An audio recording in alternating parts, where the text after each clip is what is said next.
AP రాజధాని అమరావతిలో భారతదేశంలోనే అతిపెద్ద రైల్వే స్టేషన్ నిర్మాణం జరుపుకోబోతోంది.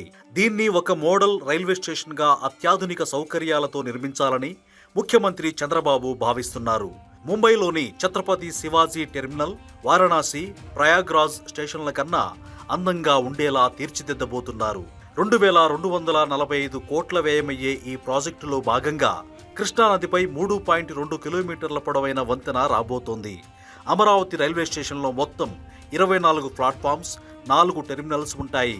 ప్రతిరోజు 3 లక్షల మంది ప్రయాణికులు రాకపోకలు సాగించే సామర్థ్యం ఉండేలా సిద్ధం చేస్తారు. దేశంలో ఇప్పటి వరకు హౌరా అతిపెద్ద స్టేషన్గా ఉంది.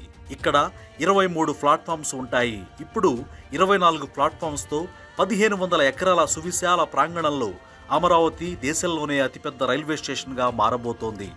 4 సంవత్సరాల్లో ఈ రైల్వే స్టేషన్ అందుబాటులోకి వస్తుంది. అమరావతికి సమీపంలోనే అతిపెద్ద గూడ్స్ యార్డ్ను ఏర్పాటు చేయాలనే ఆలోచనలో భారతీయ రైల్వే ఉంది. అమరావతి నుంచి దేశంలోని అన్ని ప్రముఖ నగరాలైన బెంగళూరు, కోలకతా, నాగపూర్, చెన్నై, హైదరాబాద్, ఢిల్లీ, పూణే తదితర నగరాలకు కనెక్టివిటీ పెంచుతారు. సరుకు రవాణా కోసం రాష్ట్రంలోని ప్రధాన ఓడరేవులైన మచిలీపట్నం పోర్ట్, కాకినాడ, గంగవరం, కృష్ణపట్నం పోర్టులతో అమరావతికి లింకు ఏర్పాటు చేస్తారు. మల్టీ మోడల్ కమర్షియల్ కార్గో టెర్మినల్ని ఎన్టీఆర్ జిల్లా